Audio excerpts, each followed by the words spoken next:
ناظرین کرام، آپ نے آج تک جناتوں کے بارے میں بہت ساری باتیں سنی ہوں گی۔ جنات ہوتے ہیں، اس بارے میں کوئی بھی شک نہیں۔ جو شک کرے تو شاید وہ انسان بھی کبھی کبھی کسی روحانی مخلوق سے سامنا نہیں کر پایا ہو، اس لیے وہ اس پر شک کرتا ہے۔ بھوت پریت اور جنات کے بارے میں مختلف رائے لوگوں کی رہتی ہیں۔ کئی لوگ جناتوں پر یقین کرتے ہیں، کئی لوگ انہیں محض صرف ایک وہم سمجھتے، کئی لوگوں کی گپ شپ یا جھوٹ کہتے ہیں۔ لیکن ناظرین، جنات حقیقت میں ہوتے ہیں۔ محترم ناظرین کرام، اسلام کی پاک کتاب قرآن مجید میں بھی جناتوں کا ذکر آیا ہے۔ اس بات سے ہم اس کا اندازہ لگا سکتے ہیں کہ جناتوں کے وجود میں کتنی سچائی ہے۔ محترم ناظرین کرام، قرآن مجید کے بیان کردہ چیزوں کی آج دنیا والے ٹھوس کر کے ثابت کر رہے ہیں، جنہیں قرآن مجید نے 1400 سال قبل ہی بتا دیا تھا۔ بہرحال آج کا ہمارا ٹاپک جنات کے بارے میں ہی ہے۔ آج ہم آپ کو بتاتے ہیں کہ مرغے اور جنات میں کیوں دشمنی ہے۔ انٹرنیٹ پر بہت تیزی سے وائرل ہو رہی اس معلومات کی بارے میں ہر انسان کا جاننا چاہیے، آخر جنات اور مرغے نے دشمنی کیوں کی۔ محترم ناظرین کرام، ان دونوں کے بیچ دشمنی کیوں ہوئی؟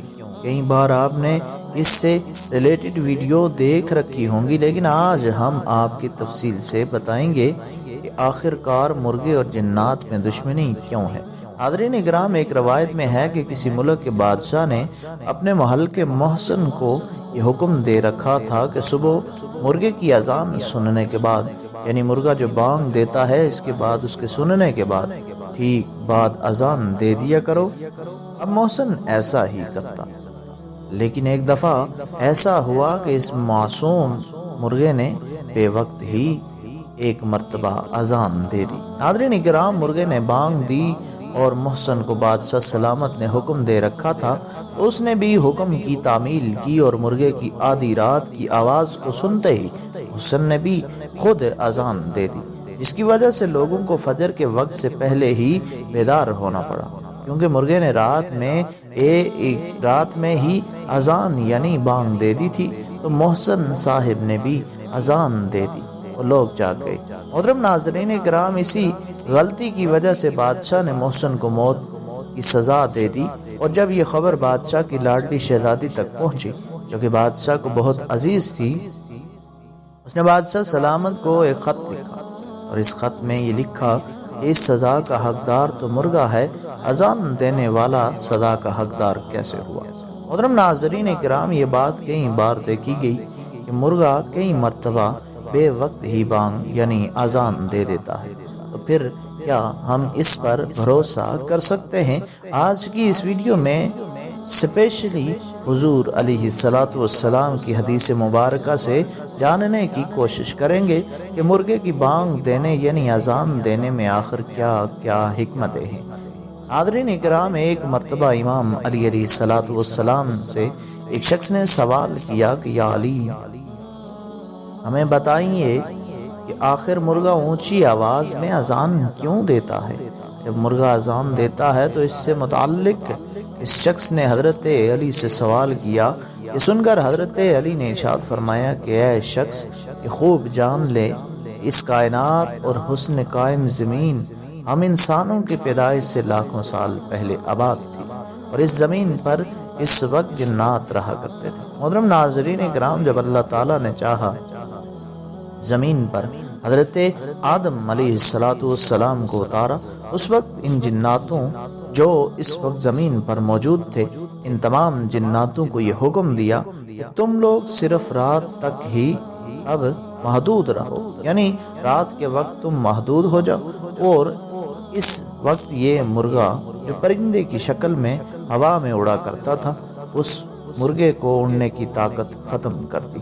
محترم ناظرین کرام، اس کی آواز کو مزید بلند کر دیا، اور اس مرغے کو یہ ذمہ داری سونپی گئی تھی کہ یہ رات کو ختم ہونے تک، یعنی جب رات ختم ہو جائے اور صبح قریب آ جائے، صبح کے وقت قریب ہونے پر بانگ دے، یعنی اذان دے کر نہ صرف اللہ تعالیٰ کے بندوں کو اللہ کی عبادت کے لیے بیدار کرے بلکہ انسانوں کے ساتھ ساتھ یہ بانگ دے کر جناتوں کو بھی خبردار کر دے کہ صبح ہو چکی ہے، اب جناتوں کا وقت ختم ہو چکا ہے اور انسانوں کو بھی فجر کے لیے اٹھنا ہے، اور اب یہ تمام جنات پردے میں چلے جائیں۔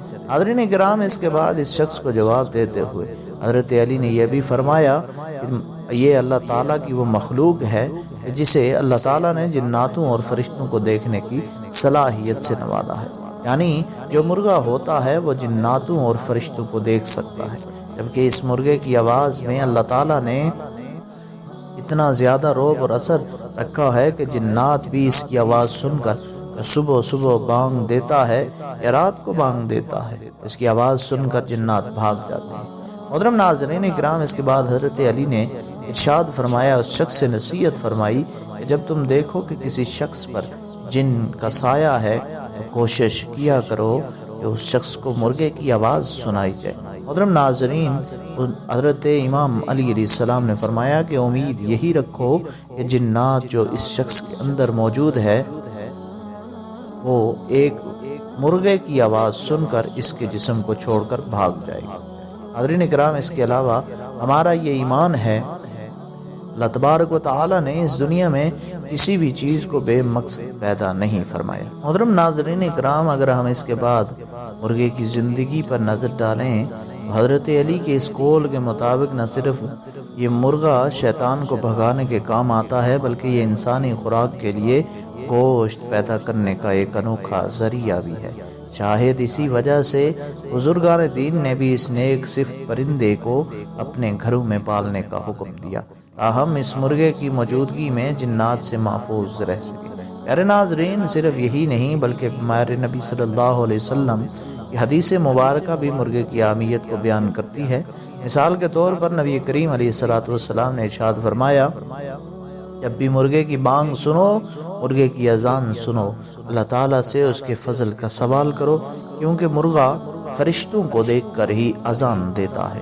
محترم ناظرین، آگے آپ نے مزید ارشاد فرمایا کہ جب گدھے کی آواز سنو، اللہ تعالیٰ سے پناہ مانگو، کیونکہ وہ شیطان کو دیکھ کر، شیطانی قوتوں کو دیکھ کر اپنی آواز کو بلند کرتا ہے۔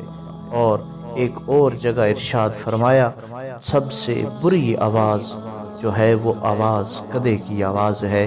محترم ناظرین، آج کی یہ ویڈیو آپ لوگوں کو کیسی لگی ہمیں کمنٹ سیکشن میں لازمی بتائیے گا۔ اللہ تعالیٰ مجھے اور آپ سب کو عمل کی توفیق عطا فرمائے۔ ملتے ہیں نیکسٹ ویڈیو میں، تب تک کے لیے اللہ حافظ۔